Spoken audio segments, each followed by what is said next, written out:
Pois de momento aínda non o certo é que a clientela que temos así de mañá e de mediodía é xente moi tranquila, que moi respetuosa. Como non houve aínda masas de xente, unha das cousas que máis me preocupaba a min era a xestión do aforo, sabes? Poñerte a decirle a xente, mira, que non podes pasar, ou... Eso sí que me preocupaba, claro, de momento aínda non nos pasou eso, non sei antes dos concertos como vai ser, porque é un servicio totalmente diferente. Pero de momento o tema cafés da mañá e comidas, a xente moi respetuosa, pregunta, tamén a xente con moita expectativa para ver que facíamos, porque claro, ven moita xente de diario que viña todos os días a comer e que lle gustaba o servicio de buffet.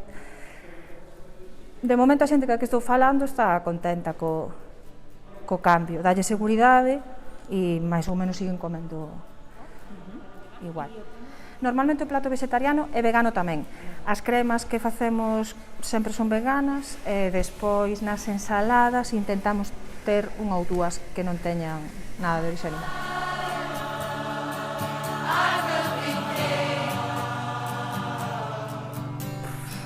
A verdade é que no seu momento entramos aquí ca idea de facernos cousas tamén, pero estaba o calendario do auditorio sempre tan petado, había tantas cousas entre a Filarmonía todas as semanas, os fines de semana, venres ou sábado, prácticamente todos os fines de semana había algo, que a verdade é que non tiñamos moito marxe de movimento e digamos que xa estábamos ben de traballo como para ainda por riba programarnos máis.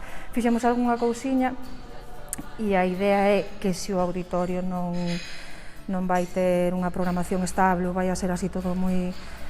pois intentar facer algo, digo eu que se un mes non hai nada ningún fin de semana, pois o mellor facer algunha cousiña pois para darlle un plus e para dinamizar un pouco tamén o fin de semana. Pero en función do que faga o auditorio tamén e de como vayan as cousas. Non o pensamos aínda para este mes nin de broma e en outubro, pois dependendo de como vai o tema. Supoño que a maioría da hostelería facemos as cousas mínimamente ben, eu, por exemplo, en Santiago tampouco estou vendo que sexa un foco de infección, quer dizer, hai outros focos de infección.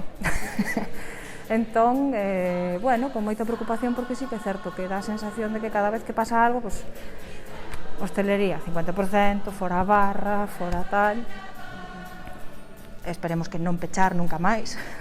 Así como temos facilidades, por exemplo, de espacio, sí que temos outras preocupacións con respecto a que estamos dentro do edificio e tamén nos influe moito o que pase ca Filarmonía ou que pase ca banda, por exemplo, pois se hai un contaxiado en calquera dos músicos, pois eso tamén vai afectar a nós, igual que se hai un contaxiado aquí vai afectar ao resto do auditorio. Entón, pendientes de a ver que pase, eu creo que agora é todo tan eso, hai que xestionar a incertidume ben, porque senón